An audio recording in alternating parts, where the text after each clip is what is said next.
എല്ലാവർക്കും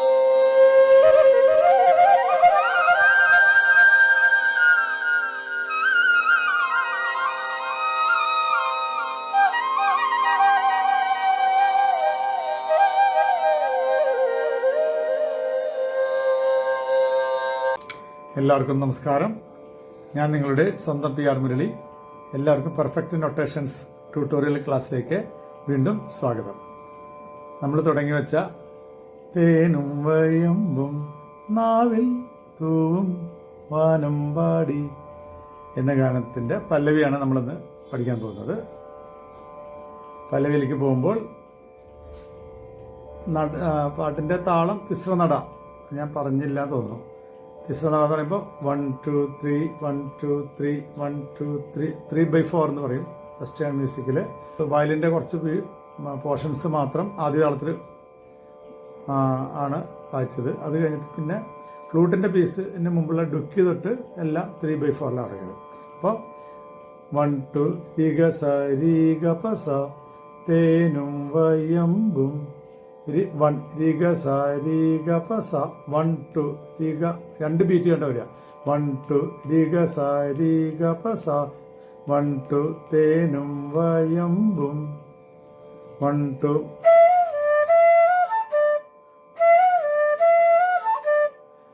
പദ പദ രീഗ നാവിൽ തൂവും നാവിൽ തൂവും പദ പദ രീഗ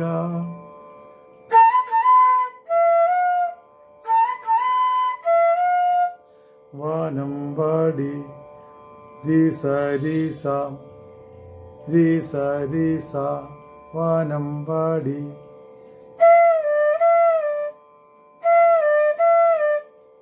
അപ്പോൾ 1 2 1 2 രീഗ സ രീഗ പ സ പദ പദ രീഗ രീസ രീസ 1 2 തേനും വയമ്പും നാവിൽ തൂവും വാനമ്പാടി 1 2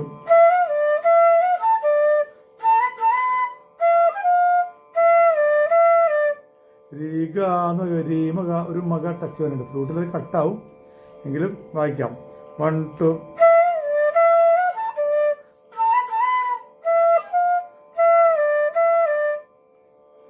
അത് കഴിഞ്ഞിട്ടൊരു വയലൻസിൻ്റെ ഒരു ലിങ്ക് വരും.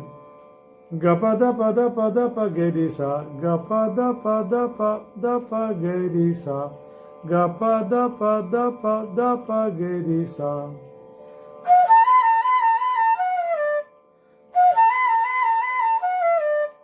അങ്ങനെ വരും. അത് കഴിഞ്ഞിട്ട് വീണ്ടും ഒന്നും കൂടി തേനും വായുമ്പം ഇവിടത്തോളം വരും. അപ്പം അത്രയും വായിക്കാം. 1 2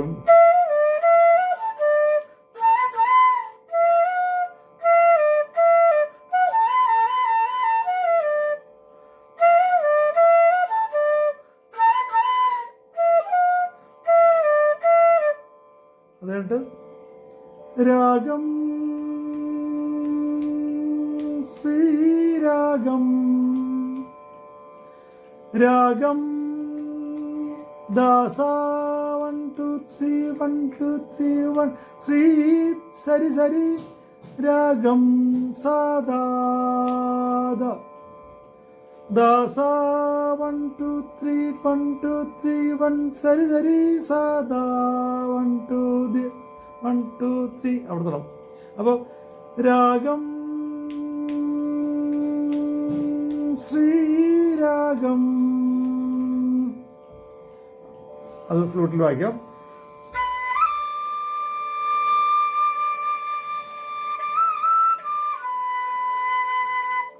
ഒന്നിട്ട് വായിക്കാം.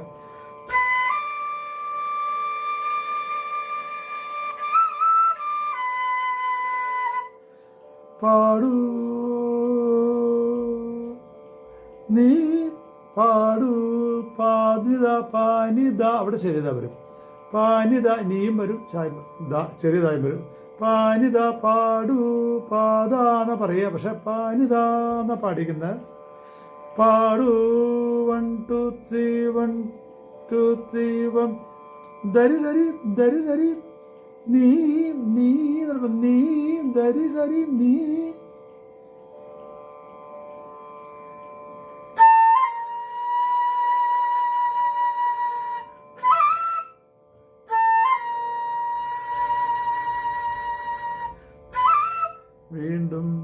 വീണ്ടും വീണ്ടും വീണ്ടും ഗരി സഗരി സഗരി സഗരി, ആദ്യം ഗരി എന്ന് പ്ലെയിൻ, പിന്നെ സഗരി സഗരി സഗരി, വീണ്ടും വീണ്ടും വീണ്ടും വീണ്ടും അങ്ങനെ പറയുന്നത്.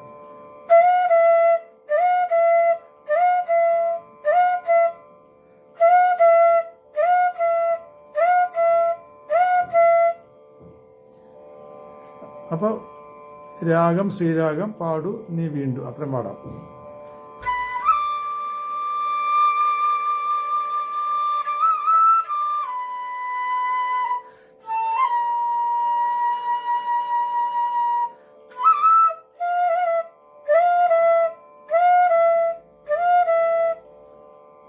അത് കഴിഞ്ഞിട്ട് തേനും വയമ്പും നാവിൽ തൂവും വാനം പാടി അത്രയും വരും.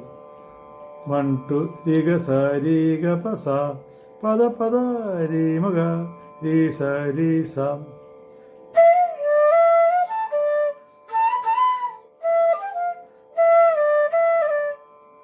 One two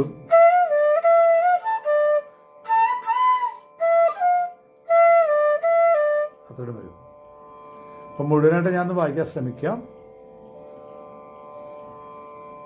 1 2 3 2 2 3 1 2.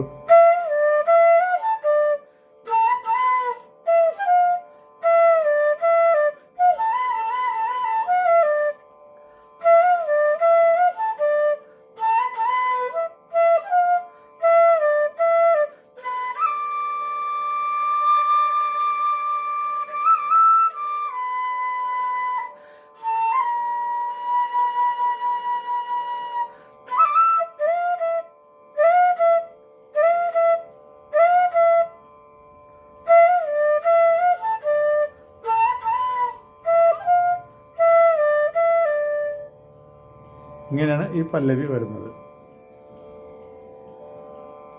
അപ്പോൾ ഇതെല്ലാവർക്കും മനസ്സിലായി എന്ന് ഞാൻ വിശ്വസിക്കുന്നു. മനസ്സിലാവാത്ത ഭാഗങ്ങൾ എന്തെങ്കിലും ഉണ്ടെങ്കിൽ താഴെ കാണുന്ന 9447200365 എന്ന നമ്പറിലേക്ക് വിളിച്ച് സംശയങ്ങൾ തീർക്കേണ്ടതാണ്. പിന്നെ ഇഷ്ടമായെങ്കിൽ എല്ലാവരും എന്നെ സപ്പോർട്ട് ചെയ്യണം, ആത്മാർത്ഥത സപ്പോർട്ട് ചെയ്യണം, ലൈക്ക് ചെയ്യണം, സബ്സ്ക്രൈബ് ചെയ്ത് എല്ലാ കൂട്ടുകാരിലേക്കും ഷെയർ ചെയ്ത് എത്തിക്കണം. നമ്മുടെ പ്രോഗ്രാം വിജയിപ്പിക്കണം. 91ാമത്തെ ഗാനമാണിത്. അപ്പോൾ അത് എടുക്കുമ്പോഴുള്ള എഫർട്ട് നിങ്ങൾക്ക് മനസ്സിലാവും. അപ്പോൾ അതിൻ്റെ സ്വരങ്ങളും ബാക്ക്ഗ്രൗണ്ടും എല്ലാം ഞാൻ ഈ പാട്ടിൽ പഠിപ്പിക്കുന്നുണ്ട്. കാരണം വളരെ ഇഷ്ടപ്പെട്ടൊരു ഗാനമാണ്. ഞാൻ മദ്രാസിലെ രവിയേട്ടൻ്റെ കൂടെ വായിച്ചിരുന്നപ്പോൾ ഈ ഒരു റെക്കോർഡിങ് ഞാൻ വായിക്കേണ്ടതാണ് ശരിക്കും. ആ സമയത്ത് ദാസുകാരൻ്റെ ഗാനമേള ഉണ്ടായി. അങ്ങനെ ഞങ്ങൾ ബോംബെക്ക് പോയി, ക്ലാഷായിപ്പോയി. അങ്ങനെ അത് റെക്കോർഡിങ് കഴിഞ്ഞ് വന്നപ്പോൾ ഇതിൻ്റെ റെക്കോർഡിങ് കഴിഞ്ഞു. അങ്ങനെ ശരിക്കും എനിക്ക് വായിക്കാനുള്ളൊരു ഭാഗ്യം കിട്ടിയില്ല. അല്ലെങ്കിൽ ഇതിൽ ഫ്ലൂട്ട് ഞാനാണ് വായിക്കേണ്ടിരുന്നത്, ഒരു ഒറിജിനൽ. പിന്നെ നമുക്കുള്ളൊരു സന്തോഷം എന്ന് വെച്ചാൽ ഏറ്റവും വലിയ സീനിയറായിട്ടുള്ള ശ്രീ നെഞ്ചപ്പ സാറാണ് ഇത് വായിച്ചത്. അതുകൊണ്ട് നമുക്ക് വളരെ സന്തോഷമായി. പിന്നെ ജാനകിയുമായിട്ട് ഞാൻ ഒരു 18 വയസ്സ് മുതലുള്ള ബന്ധമാണ്. എൻ്റെ 18ാമത്തെ വയസ്സിലാണ് അമ്മയുടെ ഗാനമേളയ്ക്ക് ഞാൻ ആദ്യമായിട്ട് വായിക്കുന്നത്. രവിയേട്ടനായിട്ടും നേരത്തെ ബന്ധമുണ്ട്. ബിച്ചു ചേട്ടനായിട്ട് ഞങ്ങൾ റെക്കോർഡിങ് തുടങ്ങിയപ്പോൾ തരങ്ങണിയിൽ വെച്ചും പിന്നെ ഇവിടെ എറണാകുളത്തും ഒക്കെ വരുമ്പോൾ അദ്ദേഹം ഒരു അയ്യപ്പ കാസറ്റ് എഴുതി മ്യൂസിക് ചെയ്ത് ഞാനാണ് അതിന് ഓർക്കസ്ട്രേഷൻ ചെയ്ത് ഫ്ലൂട്ട് വായിച്ച് മിക്സ് ചെയ്ത് കൊടുത്തത്. അങ്ങനെ ഞങ്ങൾ നല്ലൊരു ബന്ധമുണ്ടായിരുന്നു. ബിച്ചുവേട്ടൻ്റെയും രവിയേട്ടൻ്റെയും എല്ലാം ഓർമ്മയ്ക്ക് മുമ്പിൽ ഞാൻ ഈ ഗാനം സമർപ്പിക്കുന്നു. ഇതിൻ്റെ ഫസ്റ്റ് ബാക്ക്ഗ്രൗണ്ടുമായിട്ട് നമുക്ക് അടുത്ത ക്ലാസ്സിൽ കാണാം. അതുവരേക്കും എല്ലാവർക്കും നമസ്കാരം. Thank you.